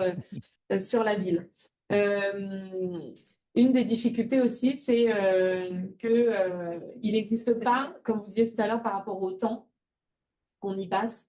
Hmm. Aujourd'hui, il n'existe pas de cotation de la sécurité sociale qui permette de vraiment valoriser financièrement les consultations de co-réseau et que ce soit médical, mais encore plus au niveau de ma consultation à moi. C'était mis au début, mais je passe beaucoup, beaucoup de temps, encore une fois, sur le téléphone, les appels, les SMS. Aujourd'hui, c'est des prises en charge qui ne sont pas du tout valorisées parce qu'elles ne sont pas en physique. Et bah, ça reste là-dessus une problématique quand même voilà, pour l'aller vers. On pourrait pas, moi, je ne pourrais pas faire ce que je fais aujourd'hui, je ne pourrais pas le faire en ville enfin, parce que c'est pas, voilà, c'est pas rentable. Donc, voilà. Forcément, il y a forcément des limites. Ben oui. Ouais. Et effectivement, valoriser la prévention en santé, ben, on voit que ça reste un exercice difficile. Maintenant, on accentue vraiment les consultations vers de plus en plus de prévention. Le bilan de prévention annuel, il est fait pour ça. L'auto-questionnaire dont parlait ma collègue tout à l'heure, il est fait pour ça aussi, pour justement faire ce que les patients ne font pas, comme le dit le docteur Cazet, c'est-à-dire avant qu'il y ait quelque chose, avant qu'il se passe quelque chose, de consulter et de faire de la prévention. On essaye de se donner les moyens en tout cas, même si ça reste difficile. Merci, merci à toutes les deux pour ces éléments. C'est vraiment très complet et puis ça complète très bien finalement le regard qu'on peut avoir sur un dispositif comme Corézo, tout en étant assez transparent sur les limites. Il y a eu beaucoup d'amour de la part des participants dans le chat et des remerciements, des félicitations. Et il y a également eu pas mal de questions. Carmen, je vais peut-être te laisser prendre le relais Oui, là-dessus. oui, merci Aboubakri. Je t'en J'en ai prie. profité pendant que il y avait cette présentation et que tu intervenais pour essayer de rassembler un peu les questions. Alors, il y a déjà, dans un premier temps, des questions autour de l'organisation. Certaines participants souhaiteraient avoir plus de précisions sur bah, les orientateurs, justement, hôpitaux de jour, CMP, comment ça se passe. Est-ce que d'autres associations type SAMSA et SAVS pourraient justement travailler avec Corézo? Est-ce que vous avez cette possibilité d'orienter? Donc ça, c'est déjà un premier point, si vous voulez y répondre. Moi, je peux répondre déjà sur le SAMSA. En général, ils passent par le CMP. Voilà. Moi, j'ai pas de contact direct avec eux, que ce soit toutes les équipes d'accompagnement, hein, parce que effectivement, il n'y a pas que le SAMSA, il y a des fois des associations de villes, hein, enfin, voilà, promues par les mairies.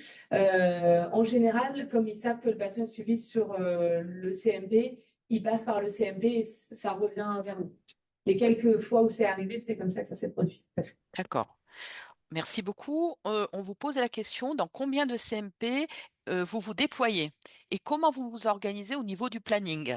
Parce que vous avez beaucoup de mobilité et ça active la curiosité. On sent que certains participants aimeraient bien s'inspirer de votre pratique. Il y avait 5 CMP, enfin il y a 5 CMP. C'est 6. Six. Mais il y en a 2 sur. Oui, mais le 14, il a 2 sites, effectivement, mais on va le compter comme un. Ce qui faisait un jour par semaine dédié à un CMP. Quand on avait commencé, on avait la chance d'être en effectif complet et en fait, on n'a pas pu recruter de seniors au début, donc enfin toujours pas. On a choisi de se partager le travail entre tous les médecins de l'intra, et chacun se déplaçait une journée par semaine dans le CMP dont il était le référent. Voilà l'organisation idéale. Et puis après, on a eu un temps avec. Actuellement, on a 2 journées par semaine là, de temps médical dédié. On va arriver à l'augmenter là, cette année grâce au recrutement de Dr Inalbon. Mais pour l'instant, là, depuis 6 mois, c'était deux journées par semaine. Et dans ces cas-là, ce qu'on a fait, c'est un roulement entre chaque CMP. Donc, on passe une fois toutes les 4 semaines dans chaque CMP. Donc, l'organisation, elle dépend du temps médical qu'on a. Pour l'organisation de l'IPA, je vais laisser Audrey. Au départ, donc moi je suis arrivée 1 an après, donc je me suis calée beaucoup sur l'organisation médicale, avec donc la possibilité de voir les patients que le médecin me confiait à la suite de ces consultations, excusez-moi. Et à ce moment-là, j'y allais sur le jour qui était prévu, parce que c'est aussi toute une organisation au niveau des CMP, il faut de l'espace. Donc, on a réparti de sorte que ce soit le moins impactant pour l'équipe de nous laisser un bureau toute la journée pour pouvoir consulter. Sachant que dans chaque CMP, il y a quand même une salle de consultation physique, je veux dire, avec table d'examen, point d'eau, etc. Donc, on avait quand même ces 2 possibilités-là. Donc, moi, je me suis calée beaucoup là-dessus. Quand effectivement le temps médical a été un peu réduit, j'ai essayé de faire beaucoup de suivi de patients qui avaient été vus en l'absence de vraie orientation. Et là, donc, on va reprendre un peu plus de temps médical. Donc, on va essayer de travailler en collaboration et de former un binôme le plus efficace possible, en tout cas, avec le docteur Inalbon pour voir les patients en fonction de leurs demandes et en fonction de qui les oriente. Et donc, je reviens sur la question tout à l'heure des orientateurs. Là, effectivement, c'est pareil. C'est soit on a des affiches dans chaque CMP qui nous donnent notre numéro et qui explicitent qu'on peut faire de la consultation de médecine générale. Donc, maintenant, c'est le patient peut se signaler auprès des équipes des CMP avec une demande bien spécifique, auquel cas là, ça va être le médecin généraliste qui va en premier prendre le rendez-vous, et tout ce qui va être orientation sans motif spécifique, qui va être bilan de prévention, bilan annuel ou mise à jour des antécédents, parce que comme on le disait tout à l'heure, le patient n'est pas passé par le centre hospitalier d'intra de psychiatrie depuis longtemps. Au moins, on met à jour 1 fois par an les antécédents, etc. Et donc ça, c'est moi qui le fais en premier. Et ensuite, ça dépend de la répartition. Si le médecin, comme je disais tout à l'heure, va prescrire différentes imageries, différentes orientations, l'idéal étant de poser la question au patient, est-ce qu'il va le faire tout seul, est-ce qu'il se sent capable, ou est-ce qu'il y a besoin d'aide? Et s'il y a besoin d'aide, dans ces cas-là, le médecin me l'oriente, et à ce moment-là, je prends le relais auprès du patient.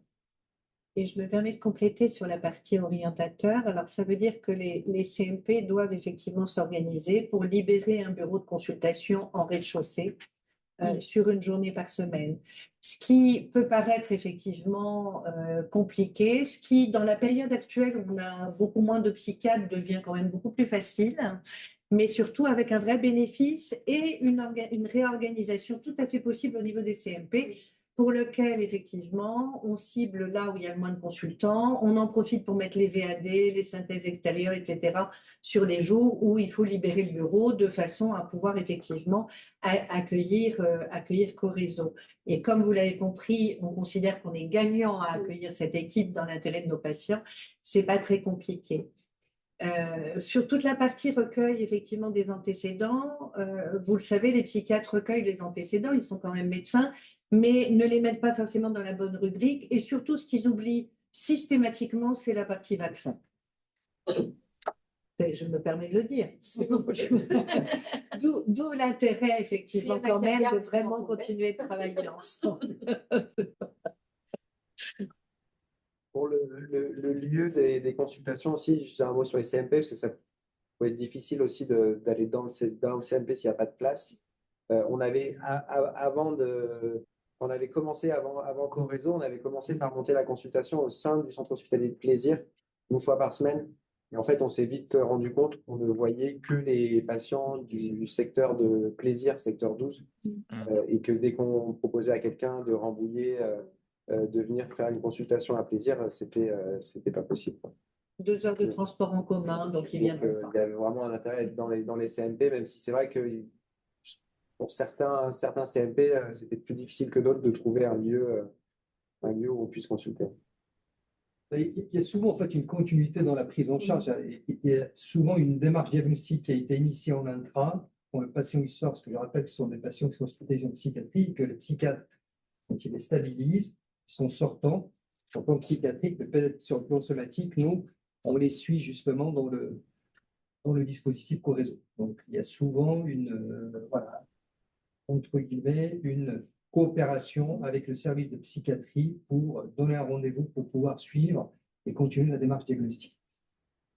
Ce qui permet d'y prendre goût et ce qui permet ensuite d'orienter effectivement des patients qui ne sont pas passés en hospitalisation, ce qui reste quand même heureusement notre grande majorité, et de leur proposer effectivement ce réel service de santé. Merci beaucoup. Merci. Il y a d'autres questions. Est-ce que vous avez déjà accompagné des patients sans droit? Oui, Bah oui, bien sûr. oui, tout à fait. Et d'ailleurs, par le biais du CLP, je réalise exceptionnellement, mais j'en réalise quand même des bilans sanguins, de sorte que les patients puissent bénéficier de ce soin. Je me souviens plus du nom, mais on s'est mis en relation aussi avec Les consultations classiques. exactement la BAS à Versailles, exactement.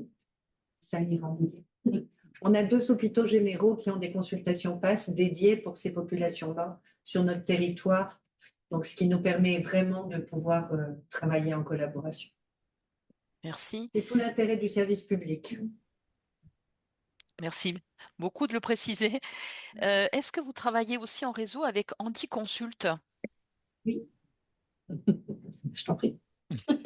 En fait, on a Handiconsulte et Handigynéco sur le centre hospitalier de plaisir. Ma collègue qui est responsable de ce dispositif-là également est ma voisine de bureau. Donc, en effet, on collabore et on coopère ensemble. On a des projets en commun et quand il y a des orientations, bah, c'est pareil que pour les patients de psychiatrie. On s'oriente les patients par appel, par demande, par mail. Voilà, c'est vraiment un dispositif qui est fluide, simple, vraiment avec, je ne sais pas si on a pu vous le démontrer, mais vraiment avec une cohésion, un souhait et vraiment un souhait commun de favoriser en fait la prise en soin sur tous les domaines pour les patients que l'on accueille. Ça, c'est vraiment quelque chose qui nous rassemble vraiment sur le plan éthique et voilà, de la philosophie du soin. Et c'est ça qu'on voulait aussi mettre en avant. Le dispositif, c'est un dispositif, oui, certes, avec le soutien de l'ARS, mais voilà, avec des volontés communes, partagées. Voilà. Donc, oui, on travaille avec Handiconsulte. Merci beaucoup.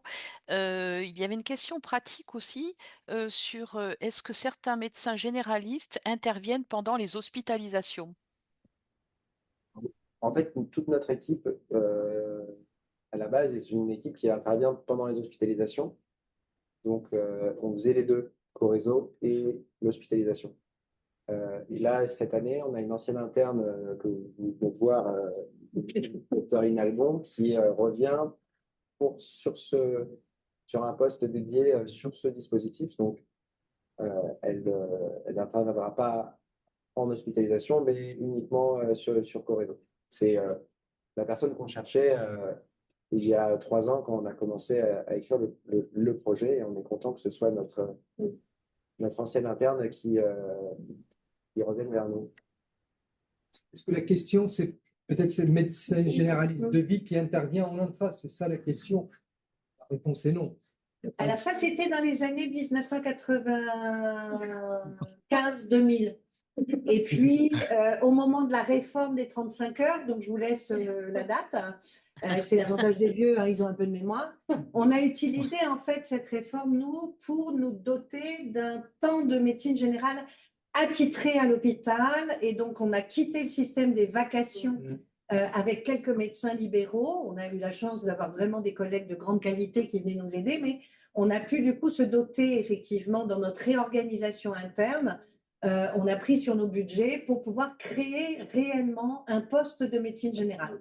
Voilà. Et puis petit à petit, eh ben, d'un mi-temps de médecine générale, aujourd'hui, nous avons une équipe polyvalente de médecine générale beaucoup mieux dotée, ce qui finalement est une grande chance, hein, puisqu'on avait pu anticiper les besoins qui effectivement étaient déjà existants, mais qui là ont carrément explosé depuis un certain nombre d'années. Et du coup, on a un système solide à proposer à partir de l'établissement, que ce soit dedans, dehors. Donc, voilà l'idée. Merci beaucoup, c'est très clair. Encore une question très technique. Comment assurez-vous la téléexpertise de médecin à médecin? Alors, il y a certains services, notamment je pense au service d'endocrinologie du CHV de l'hôpital Mignot, où maintenant on peut passer sur les plateformes Omnidoc. Alors je ne sais pas si ça vous parle, mais c'est un site de téléexpertise qu'on utilise beaucoup en ville également pour avoir des avis de spécialistes. Et donc c'est en fait donc on envoie globalement un message en décrivant la situation clinique. Éventuellement on joint à ça les comptes rendus d'examen qui ont été réalisés. Et en fait, on a une réponse généralement plutôt très rapide dans les 48 heures qui suivent par un des spécialistes qui participe justement au sein de l'équipe du CHV. Et après, sinon, donc c'est pas tous les services qui fonctionnent avec ce format-là. Sinon, c'est beaucoup des avis par téléphone ou bien par échange de mails. Et aussi, on a on a répondu à un appel à projet avec Hortif, je ne sais pas si vous connaissez. Et en fait, on est en train de le déployer. On espère que ça va se déployer rapidement maintenant. Donc, c'est comme on est en cours de déploiement avec le système Hortif, c'est vrai que et puis tous ne l'ont pas. Donc, voilà, il y a plusieurs cadeaux. Omnidoc fonctionne bien sur le territoire. On a accès à la consultation de dermatologie avec Poissy, d'endocrinologie à Versailles, de gastro-entérologie à Versailles, neurologie, ouais. Ok, merci beaucoup. Alors, on voit combien votre dispositif Corézo est inspirant. Certains participants ont pensé aussi qu'ils se rapprochaient de la médiation en santé. Et puis, plusieurs personnes demandent si ce dispositif va être étendu. Et vous avez beaucoup de demandes de sensibilisation, notamment sur le Val-de-Marne, une demande d'intervention à la DAC 94 pour une soirée de sensibilisation. Est-ce que ça serait possible? Est-ce que vous pourriez vous déployer? On serait ravis de venir leur présenter notre travail. Pour étendre le dispositif, en fait, je crois que c'est à chaque... maintenant qu'on est sur tout le territoire national organisé en GHT, chaque territoire peut organiser sa prise en charge, et c'est ce qui se fait déjà. Hein.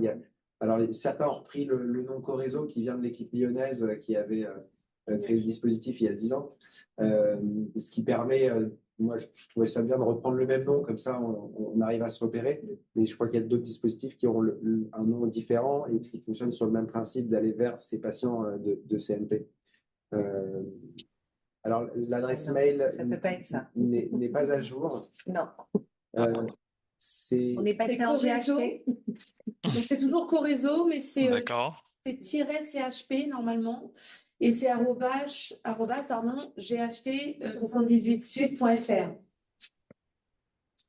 Donc c'est corézo.chp arrobase J'ai acheté ght78sud.fr. sud.fr. On va faire. On le mettra dans la synthèse qu'on transmettra aux participants et participantes. Carmen, peut-être encore une ou deux questions? Alors oui, au niveau d'autres questions, bah, c'était effectivement, vous l'avez signalé justement un peu l'historique avec le vinatier, des expériences positives aussi du travail de Corézo avec la Somme. Donc vous verrez aussi dans le chat un peu ce partage d'expériences. Il y a une question pour l'IPA. Du coup, vous facturez une initiation de suivi lors de la première visite, puis un suivi tous les 3 mois. Donc c'est vraiment technique. Très technique, effectivement. Aujourd'hui, ça ne concerne pas parce qu'on a été intégré dans le, si je dis pas de bêtises, dans le forfait du journalier du CMP. Donc, j'ai pas de facturation à proprement parler. Peut-être que le changement de logiciel prochain remodifiera ça, mais pour l'instant, non, je ne facture pas de la même manière que en ville. Et de toute façon, ça ne facture pas puisque intégré au CMP, le CMP ne facturera pas ses actes. Je ne vous entends plus. Ah, Carmen, pourtant, moi je les entends. Ah, bah c'est parfait alors. Ouais. Toi, tu les entends. Ouais. Désolée, c'est de mon côté que ça bug un petit peu. Euh, Voilà. Il y a vraiment aussi un participant qui vous remercie pour votre présentation très intéressante. Comment arrivez-vous à avoir des informations aussi fines sur le suivi du dépistage, refus des patients? Avez-vous mis en place un système d'information spécifique au dispositif ou êtes-vous allé recueillir manuellement l'information dans chaque compte rendu? Votre expérience sur ce point pourrait être utile pour d'autres dispositifs afin de mettre en évidence leur intérêt pour la santé globale des personnes. Pour ce rapport d'activité, j'ai effectivement fait la recherche manuelle, n'étant pas informaticien de renom. Non, on pourrait imaginer, en fait, en discutant avec des collègues qui font de la recherche, des méthodes d'extraction de données au sein de bases de données de texte, donc en ayant toutes les observations en texte d'un patient, pouvoir faire de l'extraction de données brutes de ces textes, chose que je suis bien incapable de monter tout seul. Donc non, comme il n'y avait pas, il y avait quand même moins de 300 dossiers, donc j'ai réussi à tout faire manuellement. Mais effectivement, le suivi d'activité est assez complexe. L'idéal, ce serait de le faire éventuellement sur des fichiers Excel petit à petit, en fait, pour chaque consultation. C'était difficile à mettre en œuvre parce qu'on était plusieurs consultants. Alors, avec un médecin dédié à Corézo, il va falloir qu'on cherche un moyen justement de suivre cette activité. Voilà. Et puis, mais non, pour l'instant, c'est de l'extraction de données manuelles. Sachant que sur certains dossiers, si la cotation par le logiciel de soins a été faite, il y a quand même la possibilité d'extraire certaines données, par contre hors texte, en fonction de la cotation par donc le DIM, mais je ne connais pas. Donc le service informatique du logiciel de soins qu'on utilise sur l'hôpital. Mais ça nécessite du coup, dès la prise en charge, de mettre des cotations précises et correctes pour chaque patient. Merci. Merci beaucoup. Une dernière peut-être question qui est plus vraiment de l'accompagnement du soin. Certains symptômes somatiques Ah. Alors, Carmen a été coupée, donc je vais vous faire le relais de la question. peuvent être induits. Comment les Ouais. prenez-vous en compte? Vous ne Voilà, m'entendez pas? certains symptômes somatiques peuvent être induits par les traitements psychotropes. Comment les prenez-vous en compte? Avec le psychiatre du patient. C'est ça. En y faisant attention. D'accord. Bah, d'où la collaboration étroite entre l'équipe Corédo et les CMP. Ça fait sens, effectivement.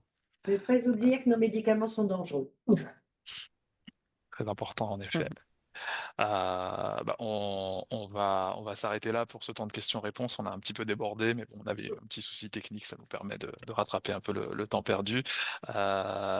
Et puis ça ne se verra pas au montage sur la chaîne YouTube, donc c'est pas si grave que ça. Il nous reste à vous remercier. Merci beaucoup à l'équipe Coreso, Dr Omnes pour sa participation. Merci à Madame Chine de l'ARS qui nous accompagne aussi sur ce projet de webinaire et de valorisation des pratiques.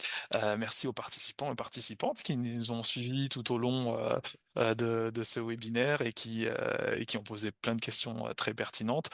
Peut-être qu'on pourra vous les faire remonter d'ailleurs à l'équipe Coreso, les questions restantes, ce qui lui permettrait d'y répondre et nous, on pourra le transmettre dans la synthèse voilà, de la présentation qu'on transmet habituellement aux participants et participantes à nos webinaires.